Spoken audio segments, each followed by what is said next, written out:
and then share the screen. Okay. I pay a lot of attention by my Apple Pencil now because of this accident last time. Okay, so there is not much time left, so somehow I want to come to a good end. We are discussing the Noether normalization lemma, and then it will be the Hilbert-Nullstellensatz. Okay, I already stated the Noether normalization lemma, so actually I wanted to prepare it, but right, let me do the following.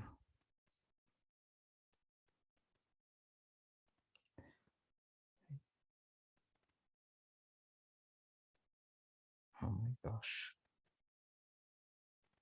I want to copy it.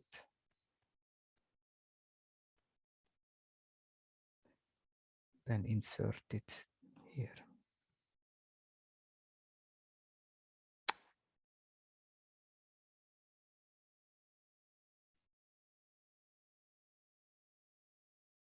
Okay, it's on the second page, but it doesn't matter. Okay, so can you see it? The Noether normalization lemma. So what does it say? We have a finally generated K algebra over a field. I'm here. And then it says it's possible to find elements in A that are algebraically independent over K with the property that, okay, when you look at the algebra generated over K by these elements, this is structurally a polynomial ring because the x1 up to x are algebraically independent. But then the statement is the extension from this polynomial ring to A is an integral extension, an integral ring extension. Okay, this is always possible. And we also said if K is an infinite field and my algebra is generated by elements A1 up to AN, it's possible to choose this Xi just as linear combinations of the generators. Okay, that's an important result. Now let's go for let's prove it. There is a very simple lemma. It's not even a lemma. I mean, it's very simple, but let me write it. So let's assume I have a polynomial f over my field K of degree d. Okay. And the point is I would like to turn this, right, what do I want? I distinguish one variable, say xn, and I would like to have that f viewed as a polynomial in xn is monic of degree d, because this is the condition I need for these integral extensions. And the lemma says one can always achieve this by a simple linear transformation. Okay, so I need more notation. Let f sub d be the homogeneous part. Okay, let be homogeneous part of degree d. Okay. Okay, then what I do? Okay, I take some feed elements, lambda 1 up to lambda d minus 1. No, actually n minus 1, sorry. Lambda n minus 1. They are in the field. Okay, and then I make a transformation. So instead of x1, I put x1 plus lambda 1 xn, and so on. I always add, okay, here, I add a multiple of xn. Xn, sorry. What do I do? So, and the last I leave unchanged. Okay. This is the transformation. So xn is the distinguished variable unchanged. Maybe it should have a different name. And to the other variables, I add a multiple of the distinguished variable, okay, with some constant factor, some lambda. And the point is now, if I expand this, okay, I view it as a polynomial in xn, then it must have this form. Some constant, xn to the d, plus some lower order terms, so which I can write this way. The coefficients here, they are now polynomials in x1 up to xn minus 1. And then here comes xn to the I goes from 0 to d minus 1. Okay.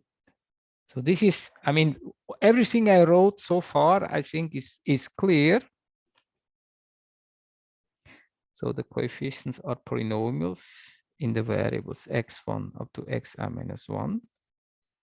And the only interesting part is about these coefficients, because I want this coefficient to be non-zero. Okay. And the statement is about this coefficient. It says, how do I get this coefficient? Well, I get it. I take the homogeneous part of degree d of my polynomial, the ft, and I plug in the lambdas. So lambda 1 up to lambda m minus 1, and the last is 1. So the statement, the lemma is about how to get this coefficient. Okay, and what is the proof? The proof is a one-liner. Okay, say in this representation star that exists, I just make a substitution. So I send the variables, all the variables go to 0 except the distinguished one, except the last one, the xn, which I send to 1. The others go to 0. Right, and then what do I get? Well, you see,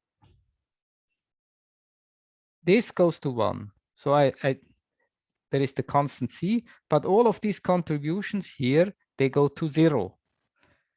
Because, right.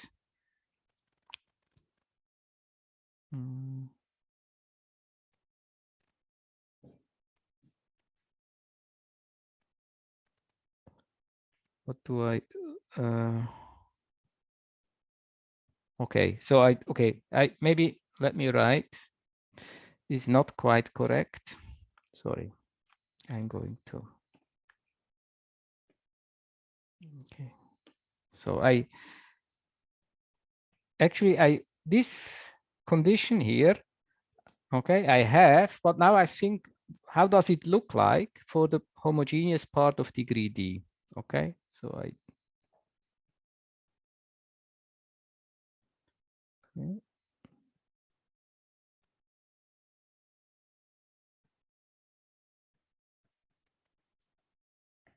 Okay, so what it will be, it will have this contribution.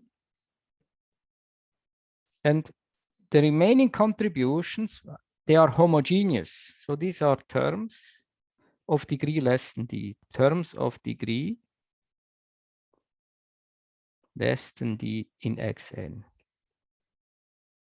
And the point is, if I focus here on the homogeneous part, then all of these contributions will be homogeneous of degree d, right? So if this, let's look here, for instance, but if here I have a degree I in xn, then these coefficients should have degree d minus I in the remaining variables. Okay, so now if I make the substitution, as I said before, okay, what do I get?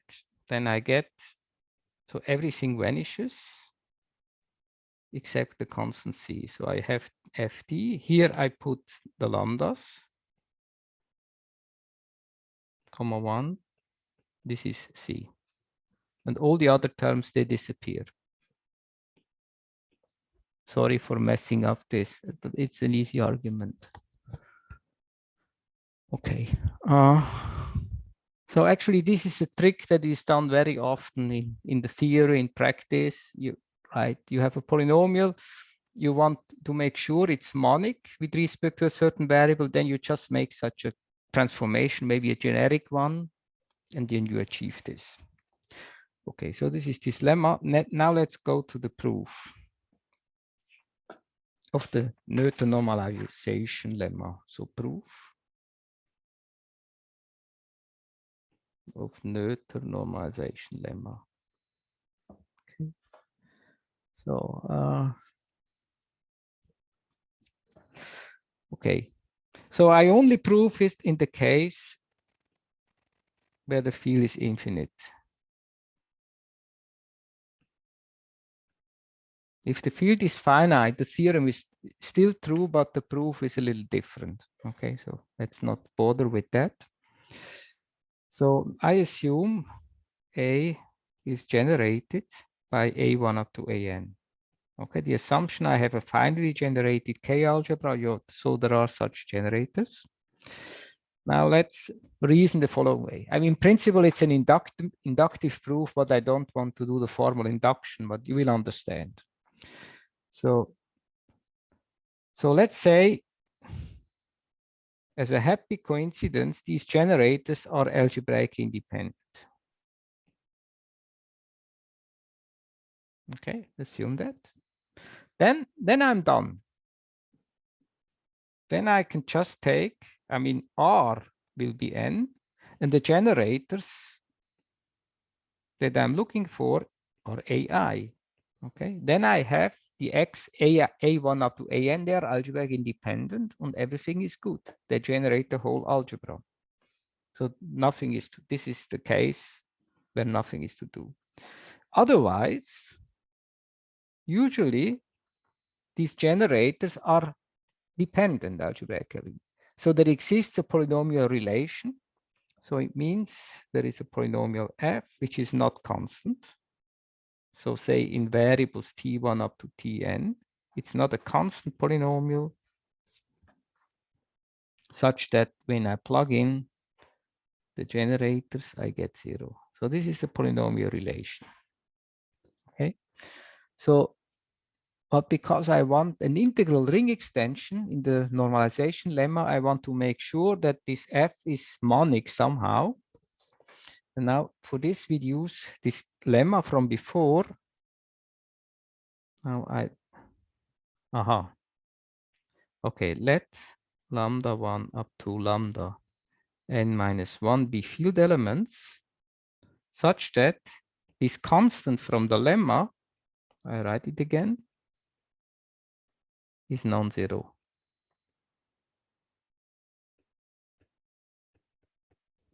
Okay, where d is the degree of f. Okay, so exists since k is infinite. So I have my f, okay, f has degree at least 1. So ft, this homogeneous part, is a non-zero polynomial. Now, if you have a non-zero polynomial, I mean, as a formal expression, you can, and you are over an infinite field, you can always find points where the polynomial does not vanish. So this is false over finite fields, but over infinite fields, it's okay. And now why can I pick here the 1 here? This is just because of homogeneity, easy to check. So I have this, good. Then, okay, by scaling, I can just assume that this constant is 1. Okay, I divide by c. Okay, so let's simplify the notation. C equals 1. So, okay, right. Now I will move to different generators. So I call them AI twiddle. So what I do, I subtract from AI lambda I times AN. Okay, this I do for I up to n minus 1. So the first n minus 1 generators will be replaced. So using the lemma,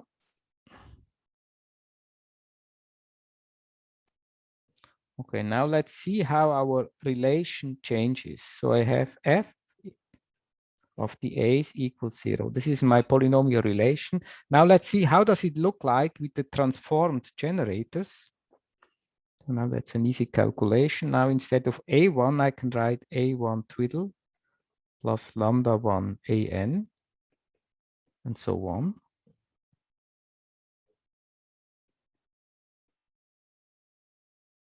Okay, the AN unchanged. So now I use the lemma and it tells me there is this constant one, okay, but it's okay, 1 times this plus this lower order stuff.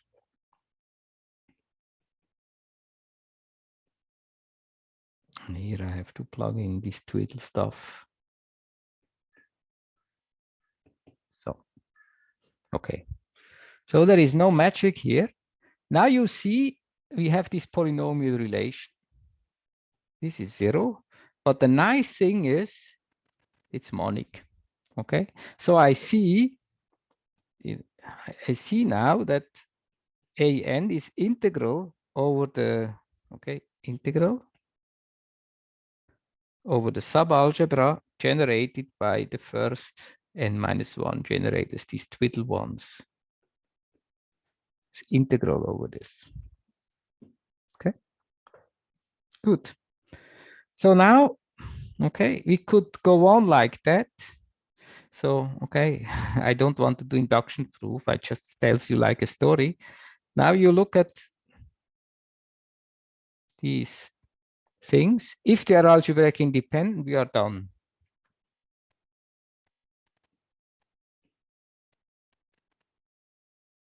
Okay, then I can say my R will be m-1.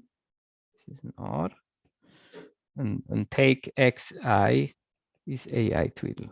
Okay, I have algebraic independent. And the extension from here to the algebra is an integral extension because, right, I adjoin one element, namely the an, and this is integral. And if I adjoin an integral element, we proved I get an integral extension.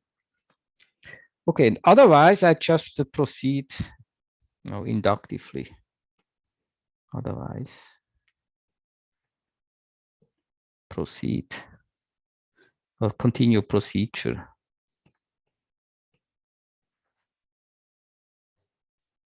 Okay, okay.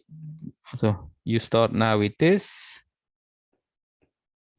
You find the relation, okay, and then you make the transformation, etc., etc., etc.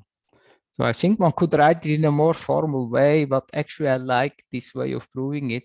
It shows that this is really a very, very simple thing. Okay, very simple. Okay, questions on that?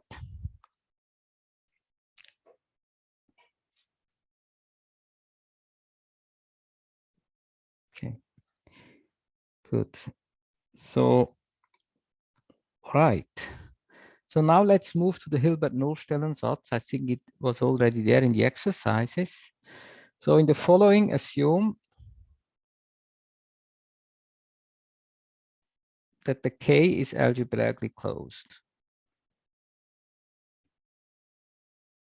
Okay, so for instance, think of the complex numbers. Okay. So there is over the complex numbers, or more generally over an algebraically closed fields, there is this fundamental theorem of algebra. Well, what does it say? It says that any non-constant complex polynomial has a complex zero. And this is the definition of algebraically closed field. So, but the question, this is for polynomials in one variable. But what happens if you have several variables? Okay, so you have a whole collection of polynomials and you want to know, is there a common solution? Is there some criterion for that? Okay, it's like, think of linear algebra. You have a system of linear equations. There are conditions depending on rank and so on. And here there is also a condition, and this is the so-called Nullstellensatz, or the weak form. I mean, all of the work is in this weak form. Weak form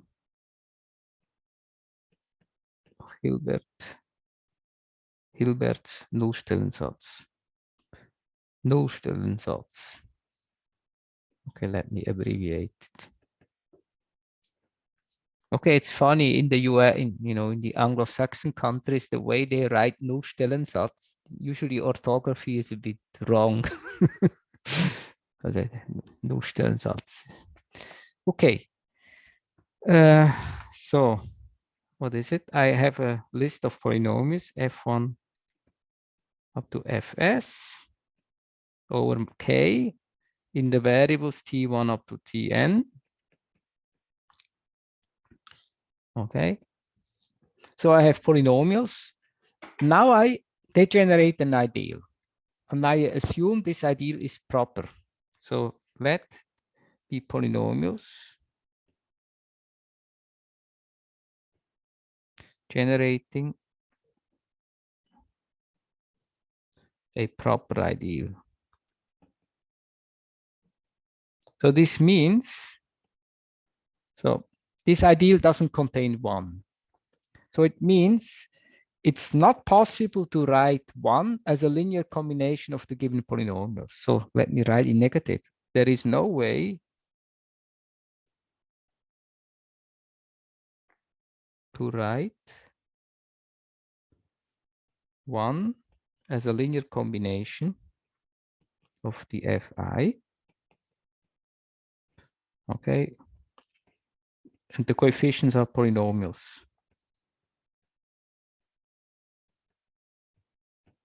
No way. Okay, I mean, it's not possible. Okay, so this expresses 1 is not in this ideal. Okay. So, and the statement is then there is a common 0. There is some small x in k to the n such that for all, okay, all these polynomials vanish there. Yes, many. So that's the Nullstellensatz. That's a very important result.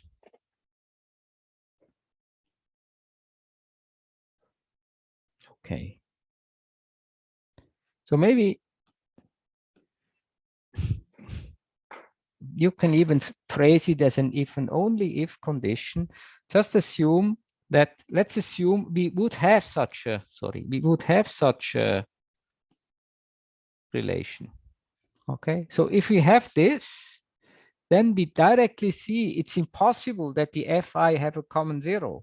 Because take any x, plug it in here.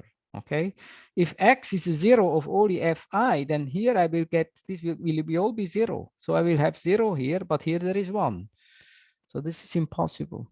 So clearly, if I have such a relation, it excludes that the system has a solution. But the theorem says, well, okay, but it's enough. I mean, if we know there is no such solution, there exists. There is no such linear combination, that exists a solution. Okay, so proof. Right, there are different proofs. So as I say, this theorem is very important, and it's by no way, you will see the proof. The proof will be short, but it will not be a proof that tells you how to find the x. It will not be constructive.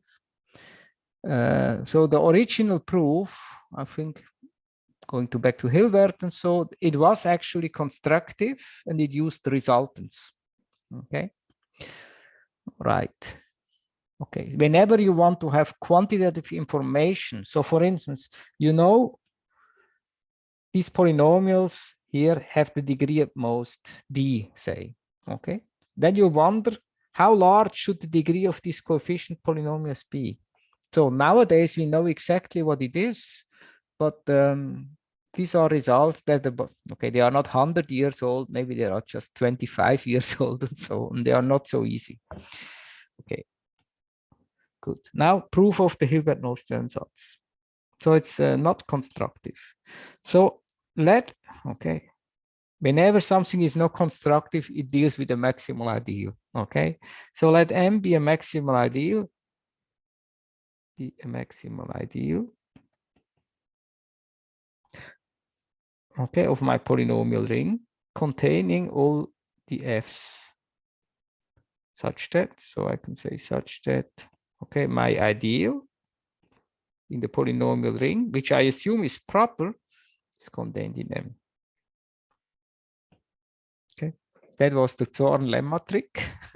So we have a maximal ideal. Then what we do with it, we look at the factor ring. Now this must be a field. Okay, I call it A. Doesn't sound like a field, but this is a field.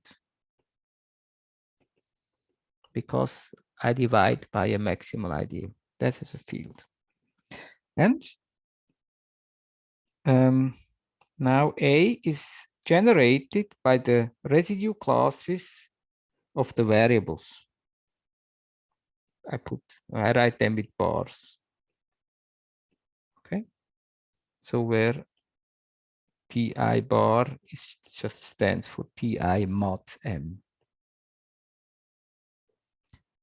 Okay. So good. Now comes the Noether normalization lemma. Okay. So the first step was not constructive, but the Noether normalization lemma is quite constructive. Noether normalization lemma, if you think of the proof, it tells us there are such algebraically independent polynomials. I write them H1 bar up to HR bar in A, algebraic independent over K, such that the extension, so from this polynomial ring, okay, this to A is integral. Integral ring extension. So clearly I write HI bar because it comes from a polynomial HI. Okay, so what's the point now? But this is a field, I said. Now we had the result saying, if you have such an integral extension and here there is a field, then this must be a field as well. Okay, so must be field as well. So that was the proposition. Nadia McDonald's is 5.7. We proved that. Okay. But that's really strange. We have here, this is a polynomial ring in R variables, and this is a field. The only way this can happen if R equals 0. There are no variables. Otherwise, it's impossible. So must have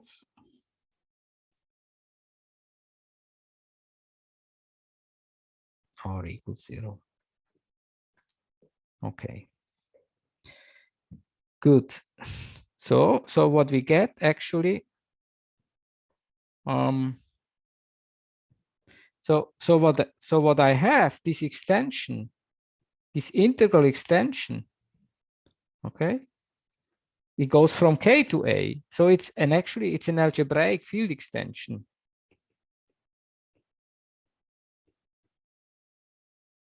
Okay, because K is a field, A is a field. One is the subring of the other. And integral extension means algebraic because now I deal with fields. So this is algebraic. But K is assumed to be algebraically closed. So K must be A because K is algebraically closed. Okay. Now I see that this A is just this is the ground field. Okay. Right. So that there are now elements, there are x1 up to xn in K such that,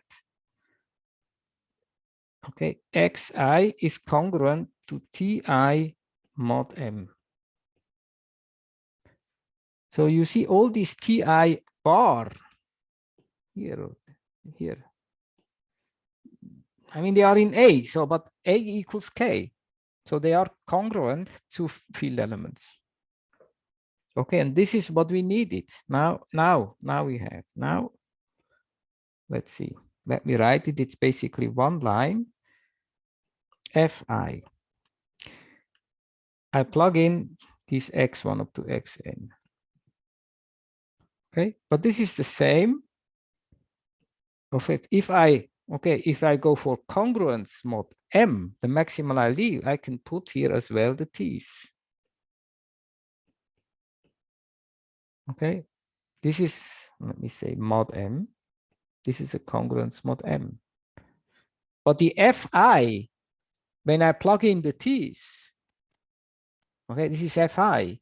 This lies in my maximal ideal. So this is congruent to 0. Okay, the maximal ideal contained all the fi. And that's what I wanted to show. So now I see this thing congruent 0 mod M, so it's in the maximal ideal, but it's also in K. Because fi is a polynomial with coefficients is K, I plug in elements in K, it's in K, but this is 0. So I see for all I. So can I do this for all I? Now I see this x1 up to xn, these are common zeros. That's the proof. Very short and elegant. It's probably the shortest proof that exists. Let's say it's always a bit critical. I mean, the only disadvantage is this. Okay, doesn't tell you a lot about how to find the zeros, because how do you, what is maximal ideal? This is just exists. Okay, but for the existence, it's good. It's elegant. Okay, so the proof also shows, let me record an important corollary. So proof shows for corollary. So it's about the maximal ideas in the polynomial ring. So I write again, let K be algebraically closed. That's important. So the maximal ideals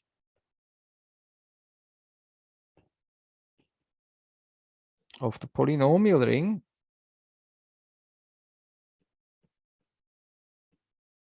are of the form. I can write them M sub x. This consists of those polynomials that vanish at x. So these are vanishing ideals of points.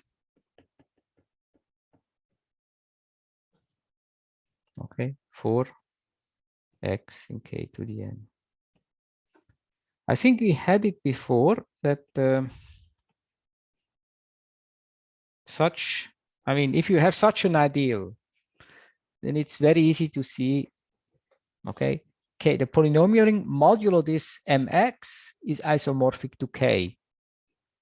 So the factor ring is a field, so mx must be maximal. The point is here really that every maximal ideal looks like that. So this follows from the proof. And the assumption that the field is algebraically closed is important. So little remark, this is false, totally false. When you take, for instance, you take the real numbers. Here is an example. Here is the standard example is t squared plus 1. Just a polynomial in one variable, t squared plus 1. This is a maximal ideal of this polynomial ring. Since let's check. Let's see, I look at the factor ring.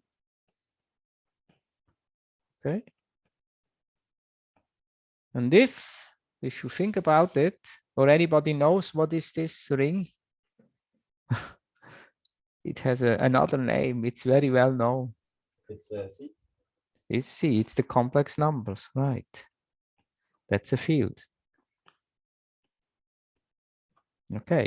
But as we all know, this polynomial has no zero, has no real zero. So the Nullstellensatz is great, but if you are interested in real numbers, it's not very useful. Actually, it's false. But over complex numbers is good.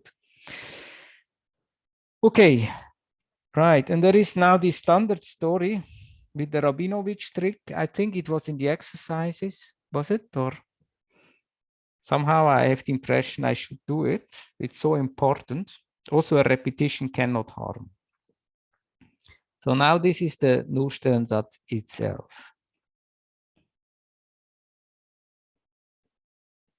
It's not the weak form. What does it say? I say again, K algebraically closed, because that's needed. Then I have polynomials f1 up to fs as before, and the further polynomial f, several variables. Okay. And what is the condition? I want to vanish. So the f1 up to fs, they have a zero set, the set of common solutions. And I want f to vanish on that. So I can write it explicitly the following way for all x in k to the n. If x is a zero of these s polynomials, then f of x equals 0. Okay, so this is the f vanishes on the zero set of those. And the statement is, okay, if this is the case, then f is in the radical generated by f1 up to fs. So this means, concretely, there is some exponent e, such that f to the e's power is in the ideal generated by f1 up to fs. Okay, that is, f is in the radical. So how did I write radical? I think with the root sign. Okay, write it this way, radical. So that's the, also this is so important that it maybe deserves a colored box. Okay. So that's the Nullstellensatz. Now the Nullstellensatz, once you have the weak form, the proof of this is extremely simple. And everybody knows it is a so-called Rabinovich trick.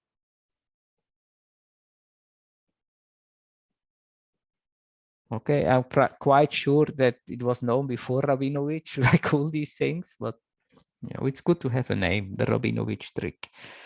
So we reduce to the big Nullstellensatz as follows. I take a further variable, let y be further variable. Okay. So then I look at these polynomials. I have my polynomials, maybe suggestive notation. I write the arguments. Okay, t is now a shorthand for t1 up to tn. And I add this polynomial 1 minus f of t times y. Okay, now I look at these polynomials. I have one more polynomial, one more variable, and I claim it cannot have a common solution. It doesn't have common zero. Okay, nowhere. Let's say in km plus 1. It's not possible. Typo.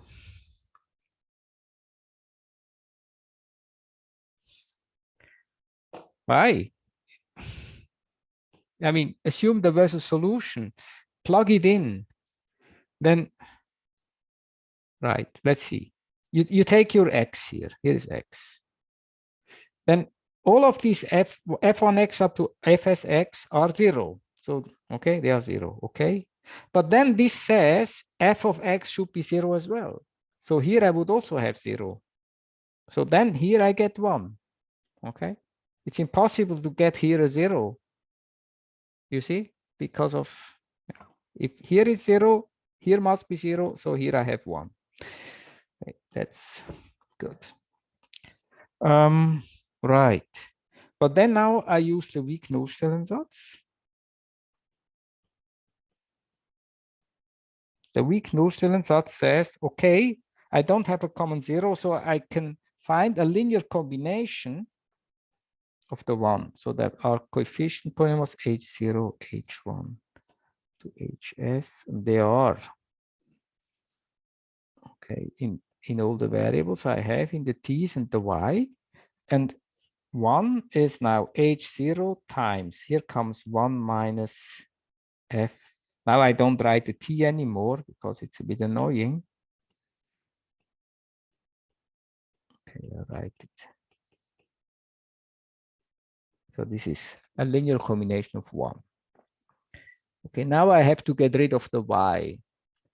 How do I do it? Well, I just substitute. I send Y to 1 over F.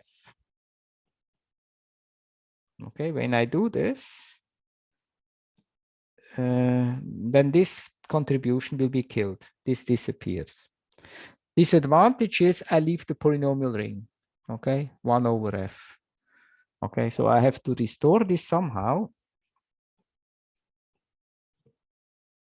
So let me write. So the first one goes away. Then I have this sum.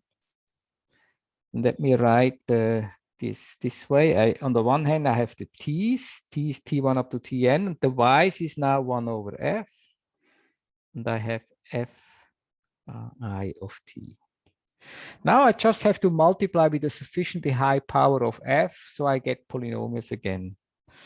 So E, let this be the maximum over the degrees of hi. Then if I multiply with f to the E, I have this. Now these things, now it's easy to check that these expressions here, they are polynomials. So this is a polynomial. Okay, and then what I see, I think it fits this line f to the E, so is in the ideal generated by f1 up to fs. That's the proof. So you see this reduction is very constructive, right? Very useful in a way. Okay. Questions?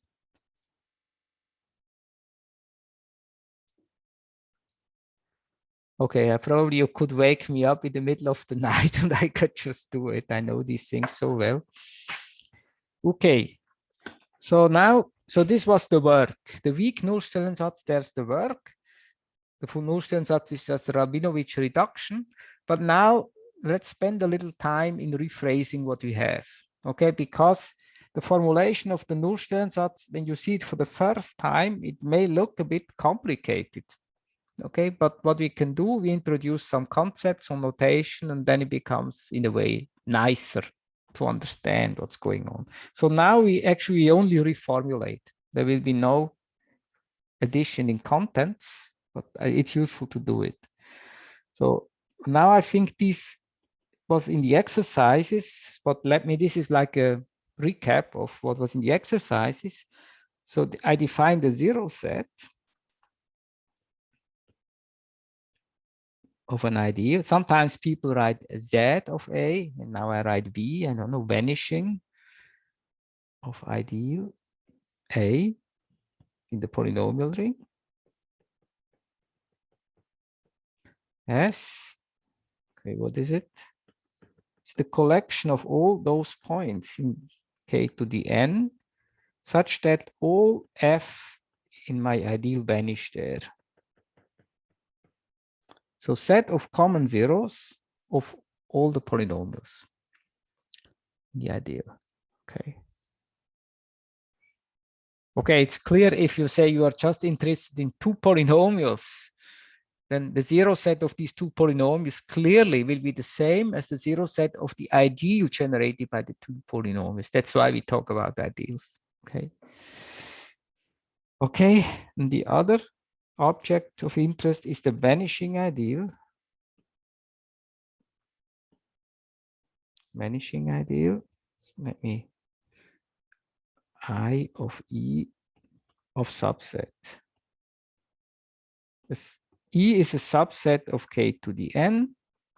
The vanishing ideal I of E is defined as collection of those polynomials,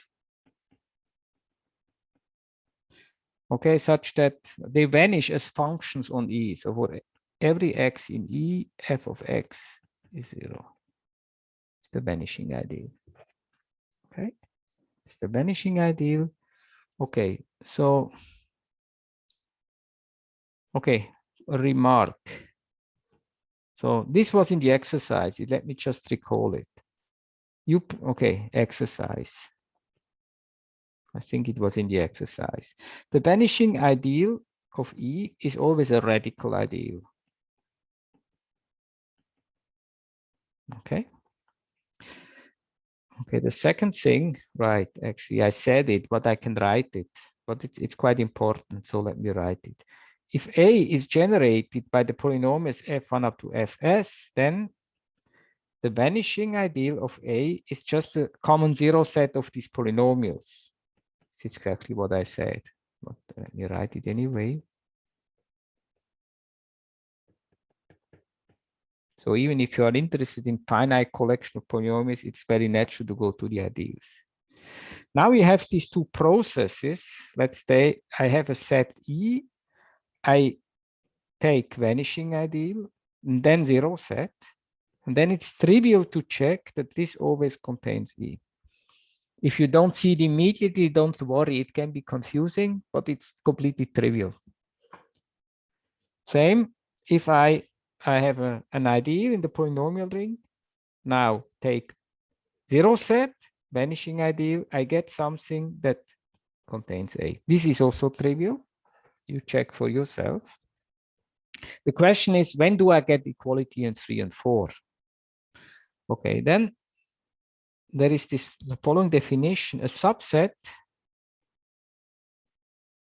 E of k to the n is called algebraic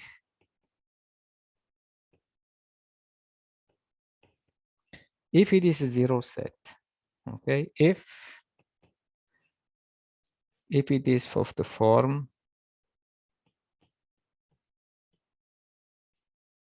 zero set of an ideal. Okay, for some ideal A in the polynomial ring. These are the algebraic sets. Zero sets of ideals. Okay. Okay, so these are just algebraic sets are just solution sets of systems of algebraic equations. Okay, and then there is another. Okay, I have another remark saying that if E is algebraic, then in this inclusion, actually we have equality.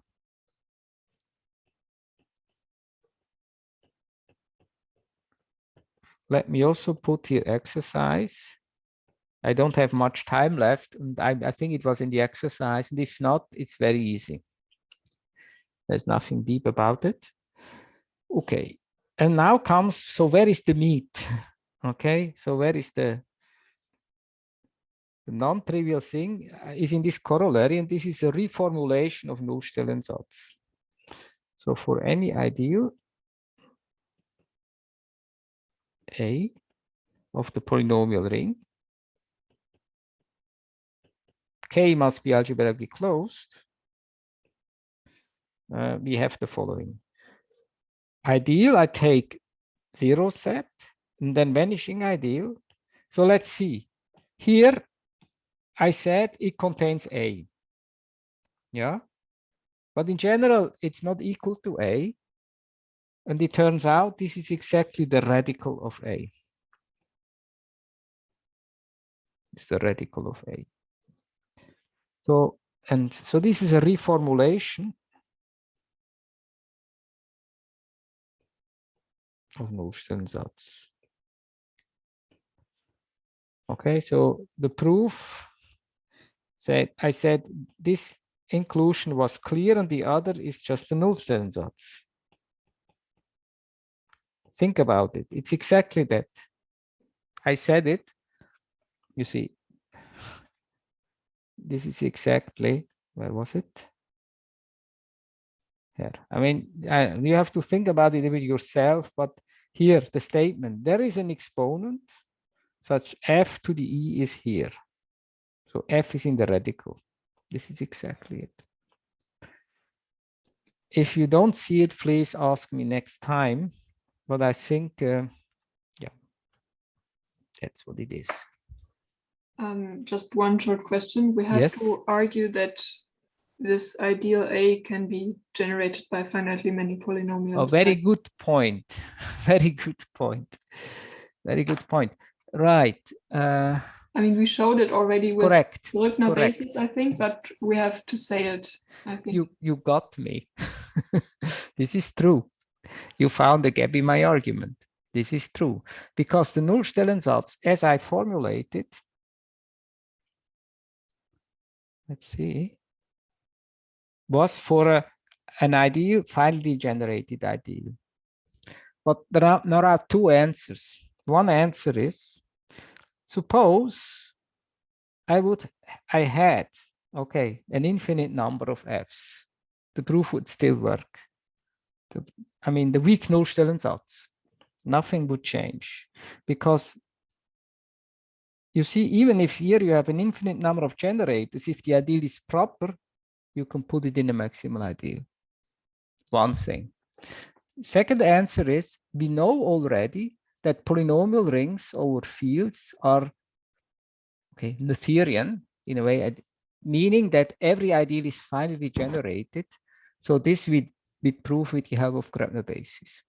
So we are on the safe side, but you are right. Okay, this is a very sharp comment. You're right. Okay, so maybe I should write it, use, okay, and use that.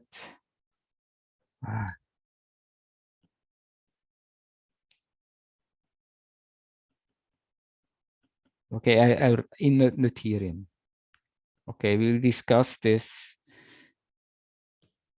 Okay, next week anyway, Noetherian. Every ideal is finally generated. So, okay, and this leads then to really nice correspondence. I can also put it as a corollary.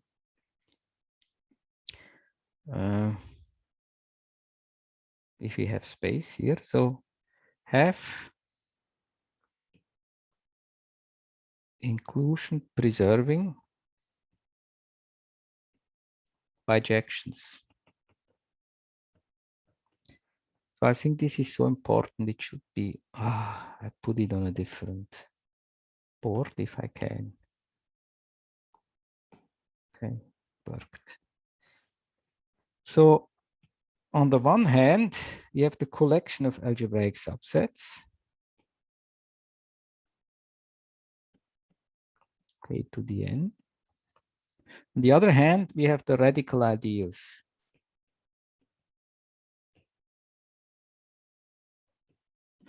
The polynomial ring. Okay, and then we have maps going in both directions. On the one hand, I have an algebraic subset. I map it to the vanishing ideal. Or I have an ideal. I map it to the zero set. And these bijections are inverse to each other. Okay. Okay. Inverse to each other.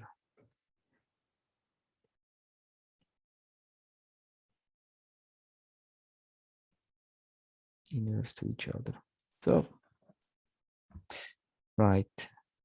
So the point is really, you see here, if A is a radical ideal, I can write here A. So I see, do first V, then do I get back A. And this I know anyway. Okay, so this is a rephrasing of that. Okay, and then maybe one last, okay. Okay, I have to say it. So one can define the so-called Zariski topology. I think it was the exercises one defines the Zariski topology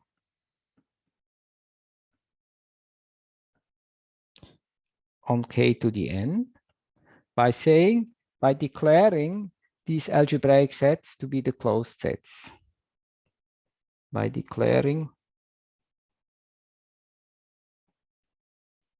the BA to be the closed sets.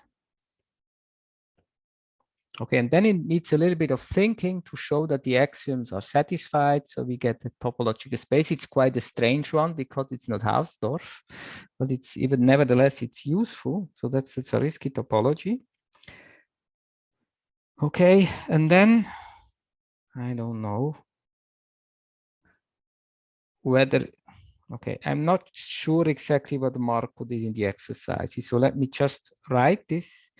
So this is irreducible, but I'm not sure whether it was defined. Do you remember? Anybody remembers whether irreducible was defined?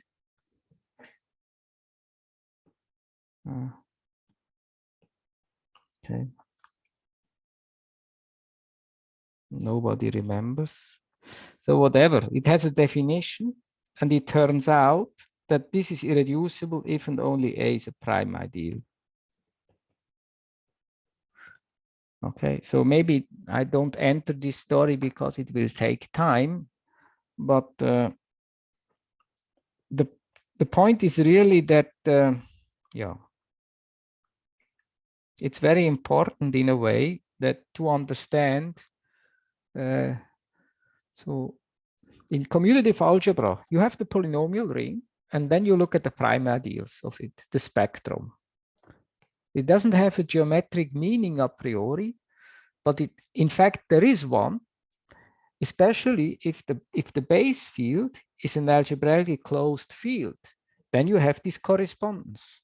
And then you see the prime ideals bijectively correspond to the so-called irreducible algebraic sets, which has an imminent algebraic meaning. Okay. So, and that's somehow the idea that geometric ideas here on this side can be transferred here. And then yeah. Why would people do that without this? But then people realized, okay, so if I work here, I kind of have a geometric idea, or at least I pretend I have one. And then they realized, oh, it even works if my field is not algebraically closed. It still works. So you this world, this is the algebraic world, while this is the geometric world. The algebraic world has its own existence, even if the field is not algebraically closed. Everything works. It's very pure and clean. That's commutative algebra. But if you really want to understand what's going on and where the ideas come from, I think you need to know about this correspondence. Okay. But my lecture focuses now on this algebraic thing, which, yeah. Okay. Comments on that or questions? Just to be sure, you said the right-hand side also works if K is not algebraically closed, yes. But the correspondence only holds if K the correspondence is not true anymore. Yeah, okay.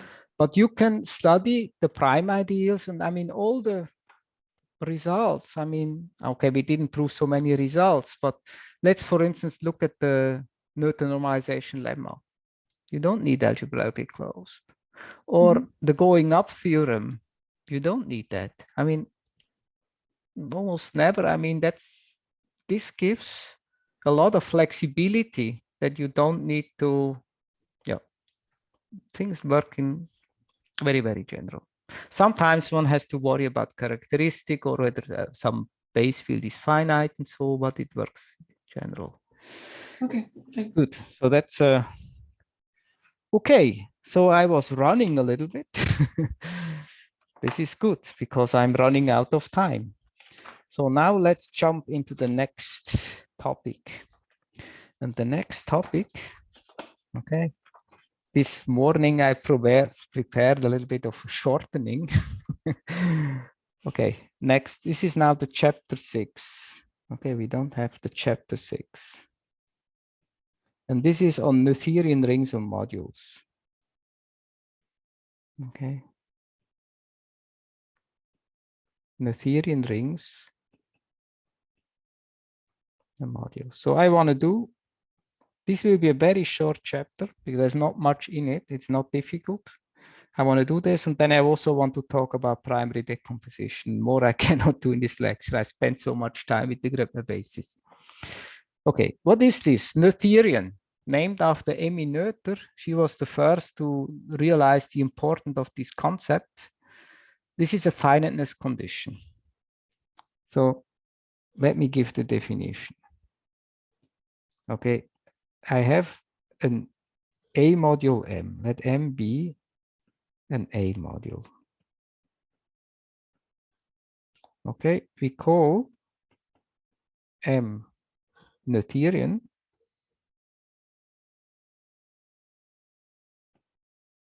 Noetherian. Okay. If, okay, there are various ways to characterize it. This is very traditional, and there are three conditions, they are equivalent. So if the following three equivalent conditions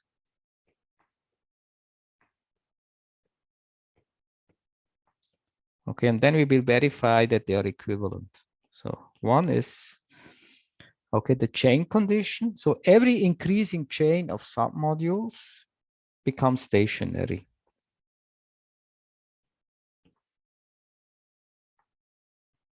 Chain of submodules. So you have submodules. So you start with N1, then you have N2, this containment, and so on, of submodules of M is stationary. And this means there is some index, say M, and after that index, there is no increase anymore. Okay, increase stops at some point. Okay, second condition. This is an abstract one, but it reminds a little bit of Zorn's lemma. Every non-empty set of submodules of M has a maximal element. Every non-empty set P of submodules of M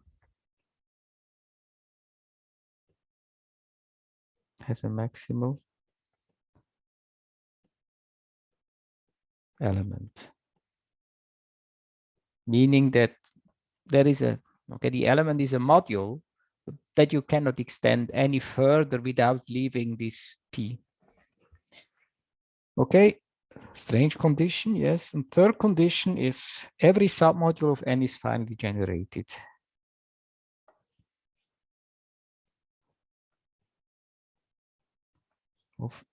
Okay, say, give it a name. Every submodule N of M is finally generated. Okay, so I don't know, maybe you have seen this. Who has seen this? Oh, okay. Didn't we kind of discuss it in the second chapter? In the exercise or? No, in the chapter about Gröbner basis. Where we oh, I did do it. Can I skip the proof? I don't know. I think you can skip it, but you don't have to skip it. Okay, what do you think? Can I skip it? I don't know. Maybe is it like super similar to the proof with rings and ideas? Yeah, it's all the same. So let me okay, because let me skip the proof. Okay, you try to give the proof. It's really simple. I mean, it's kind of abstract nonsense. I mean, you just think about sometimes. Okay, I would go this way. And sometimes if you don't see it, try to prove the contraposition. So equivalence, I want to leave it to you. And if there is a problem, tell me. I'm happy to explain to you, but it's really simple. It's not, yeah. I mean, really the achievement here of Noether was to realize that if we have this condition, we can prove so many things. very abstract. Okay, so and then there are a couple of properties. So this collection of Noetherian modules really behaves nicely. It's closed undertaking submodules, homomorphic images, and blah, blah, blah. So here is a proposition 6.3. That's really nice. It's formulated in terms of exact sequences. Why not? So I have a short exact sequence of A modules. B exact sequence of A modules. So let's call this map alpha and this beta. Then the statement is M is Noetherian if and only if M prime and M2 prime are Noetherian. Okay, so right. So for instance, I mean, as a corollary, we see, so what do we see? So if M is Noetherian, then M prime is Noetherian. So it means M prime is just a submodule. So it means you have a Noetherian module, go to a submodule, will be Noetherian again. Actually, this is trivial. I mean, just think of the characterization 3, okay? It's trivial. I mean, the other thing, also M2 prime is Noetherian, so it means homomorphic images of Noetherian modules will be Noetherian. Okay, it's also very, I mean, it's also very, very simple to see, actually. You could prove it for you. And there is maybe a little bit more interesting is this arrow back. But let me prove it. I cannot. Okay, I go to my notes. That's page 110. Then I will not mess it up. Okay, page 110. Good. Yeah. So here are my notes. So I try to give the proof in detail. Yeah. So let's do, this is the simpler direction. Okay, so M is Noetherian. So let's first show Noetherianity of M2 prime. There are now several options. I mean, I can work, you know, I have 3 equivalent conditions. So I think I use the condition 1 about stationarity. But that's a matter of taste. It doesn't really, it's not very important. So let's assume I have a chain of submodules of M2 prime. Okay. Submodules of M2 prime. So then actually this proof is in a way an automatic proof. I mean, what can you do? You just pull it back with the beta.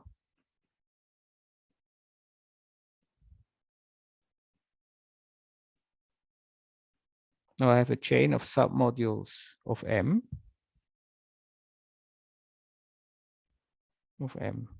Okay. Now I know, or my assumption is M is Noetherian. So there is some index, maybe N.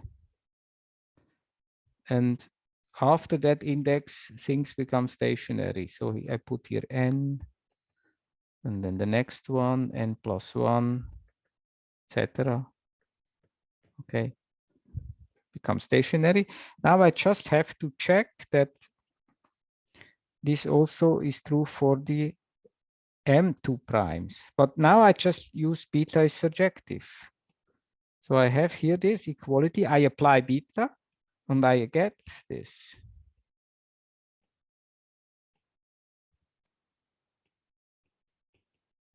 So what I see, right. So I see M2 prime Noetherian. So Noetherian. Okay. So and the same game, okay, or similar game I can do for the M primes. So if I have a chain here,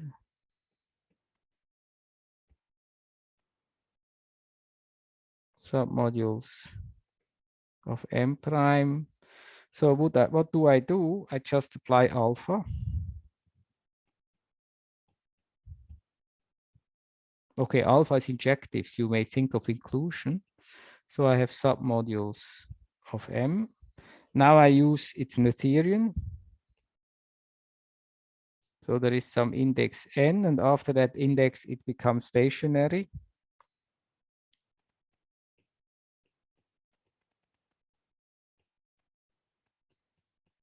Blah, blah, blah. Okay, now I use alpha is injective. So to see that, I must have this. The inclusion I have anyway, okay, but then I get the equality. So I see, so this is Noetherian. Okay, so I have proved the direction from left to right, and it was completely obvious. Okay, so the other implication, actually I don't need it, but let's do it. So it's not hard, but a little bit harder maybe, but not hard. So now I have a chain of submodules of M. I assume M prime, M2 prime are Noetherian. I want to prove M is Noetherian. I have submodules of M. I want to prove this is stationary. So, I mean, let's first take, so what do I do? Okay, I take inverse images of the Ln, or I map it with beta, and these are both ascending, these are, okay, chains. An ascending chain in M prime, and this is a chain in M2 prime. Okay, now I use that they are Noetherian.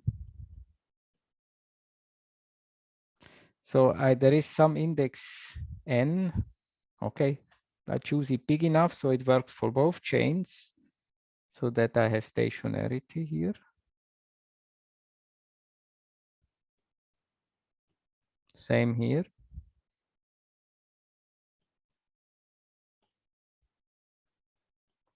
So now it only remains to check that the same index is good for the else. So the claim is now, actually, let me write the non-trivial inclusion. The ln is contained in ln plus 1 anyway, as we assume, but I claim this, meaning equality. Okay, and then, right. It's also true for bigger indices, and then I'm done. So let me check this. Okay. X, I take an X in ln plus 1. So what does this mean? No, it doesn't mean anything. What I want to do, I map it with beta. Okay. So I want to use, okay, I have X here. Beta of X is here.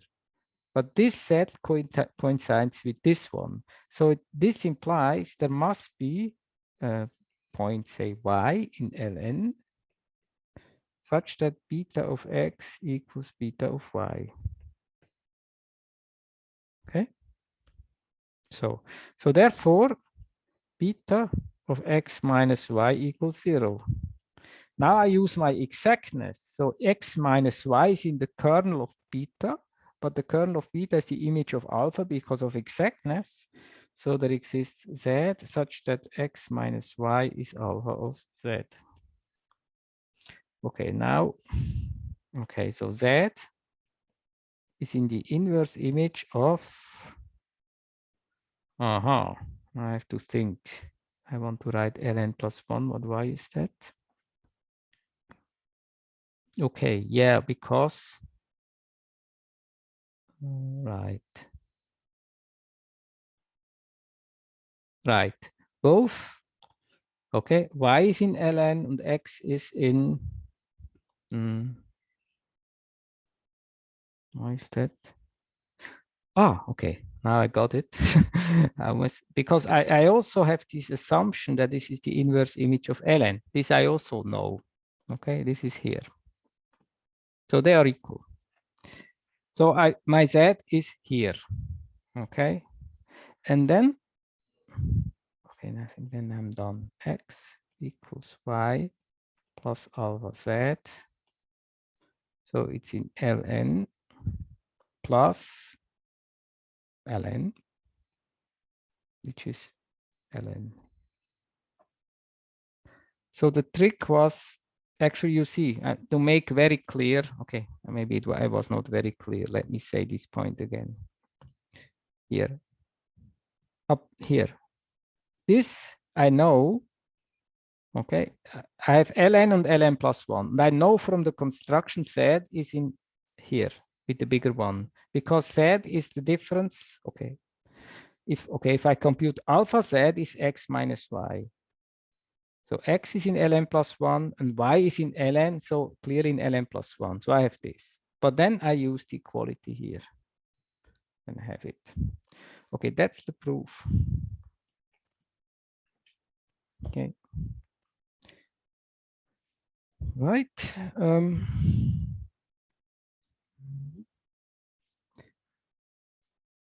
Where are my notes? Okay, let me. Here, I found it. Too many papers. Okay, so corollary. So far, I realized it didn't have examples, but we'll have examples in a moment. This is the corollary 6.4 in Attia McDonald. So it says, if I have finitely many Noetherian modules and form a direct sum, it will be Noetherian. Noetherian. Direct sum will be Noetherian. So Noetherian is really a great property. It just, this property is inherited by almost all constructions. So the proof of that is just induction on N. Just let me, for the induction step. Okay. Induction. For the induction step, we just write this sequence, short exact sequence. Here I go up to N, then I project to the sum of the first M minus 1. This is surjective, and the kernel will be Mn. Is exact. Okay, then if I, for the induction step, okay, I know this is Noetherian and this is Noetherian, and then I apply my proposition. Apply, okay, apply proposition 363. Good. Okay, so these are Noetherian modules. Can somebody give me an example of a Noetherian module? Just one.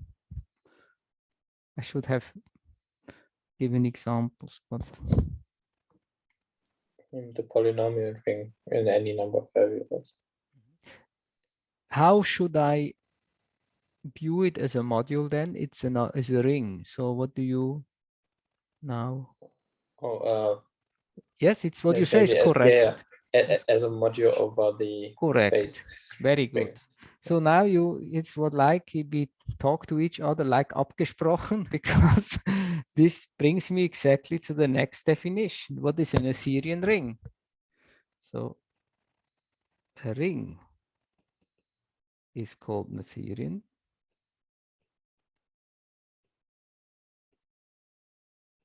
Yeah. If it is so as an A module, so maybe the ring should have a name. A ring A is called Noetherian if it is so as an A module. Okay, this sounds a little bit indirect, but concretely, what are the submodules of A seen as a module? These are the ideals. So concretely, it means every ideal is finally generated. Every ideal of A is finitely generated. Or because of the equivalence from before, I could say every ascending chain of ideals is stationary. It's equivalent. Or every non-empty set of ideals of A has a maximal element. This is an Noetherian. So now here examples. Now it's very easy to have examples. You set the, okay, let's start with the easiest thing is any field. That is really trivial. Any field is Noetherian. Well, because the only ideals are 0 on the field. I mean, nothing can go wrong here. Then principal ideal domains are Noetherian.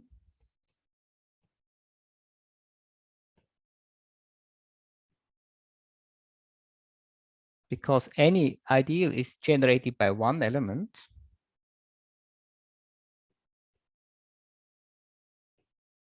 So for instance, you can have the integers or our polynomial ring in one variable over field. Okay, so this is the, or yeah. Okay, actually we know polynomial ring infinitely many variables is also Noetherian. Okay, we proved it via Grabner basis.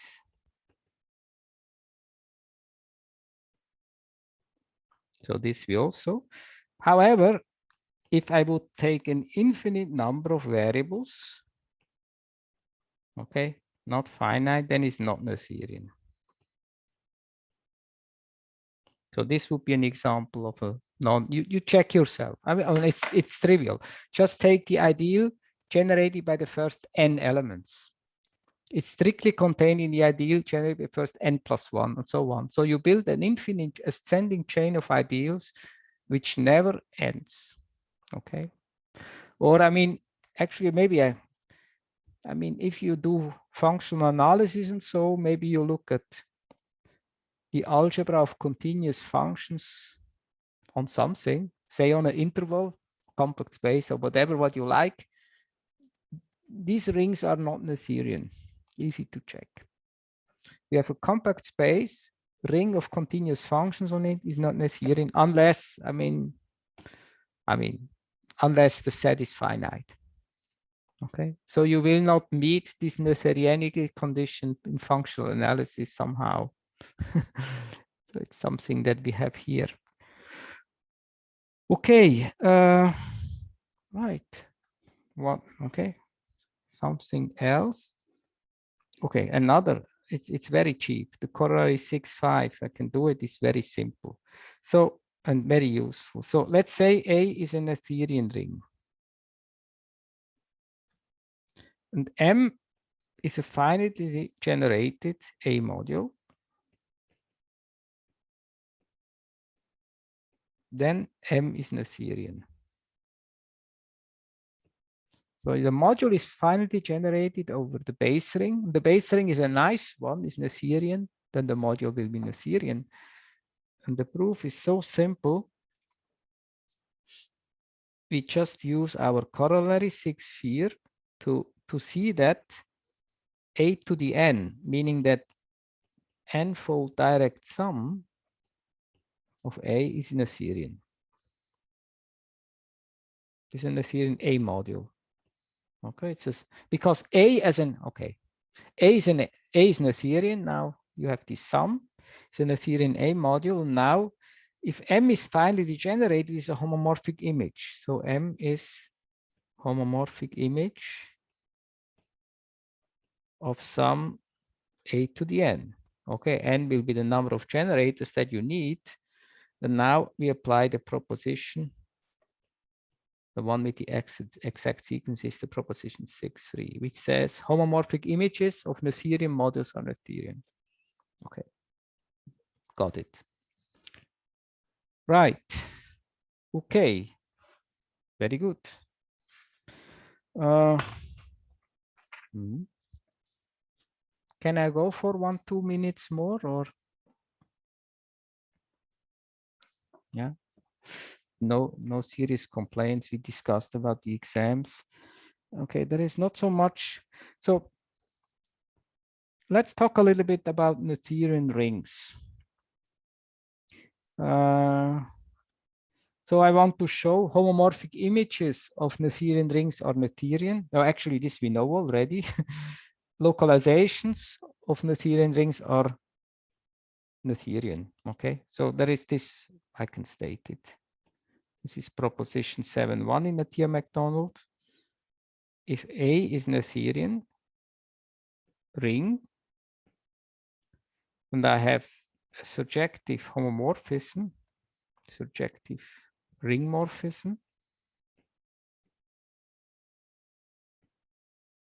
then B is Noetherian. Noetherian ring. Okay, I don't know, do we need to prove something here?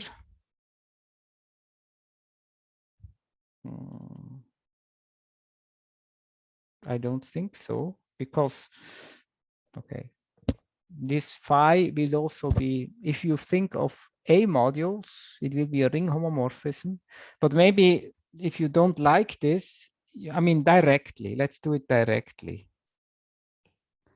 So let's say I have an ascending chain of ideals. Ideals of B. Then I take inverse images.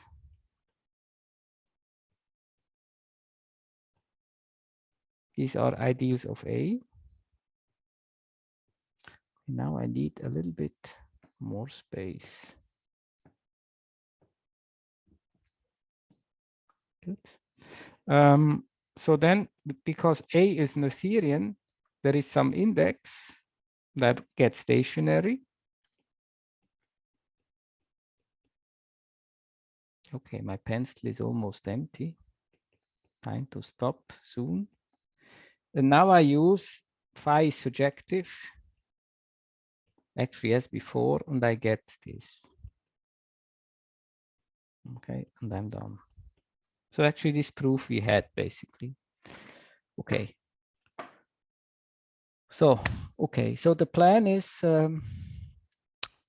finish this Noetherianity stuff. I mean, it's a finiteness condition, but then next week, I have one more week left. I want to prove a theorem which is quite important. It's about the primary decomposition. So you know that every prime number can be factored into, every integer can be written as a product of prime numbers. Okay, and now the question is, can we have such a thing in rings? I have an ideal. Can I write it as a product of prime ideals? Is it possible? Or product or intersection or what? And if yes, will it be unique? And the answer is this: if the ring is Noetherian, you can write every ideal as an intersection of prime ideals. That's very easy to prove. But there is also some uniqueness condition, which is a little bit more delicate. Okay, and this is, we have to look at it. That's not so simple. This is called primary decomposition. Very fundamental. Okay, that's the plan. I cannot do dimension theorem because I spend too much time on the graduate. I'm sorry for that. But somehow it's hard to, I don't know, plan. I don't know, maybe with more feedback from Marco and so without pandemic, I would have planned better, but somehow. On the other hand, it's useful to know it. So you cannot have everything. Okay. Any questions or comments? Let me maybe stop the recording.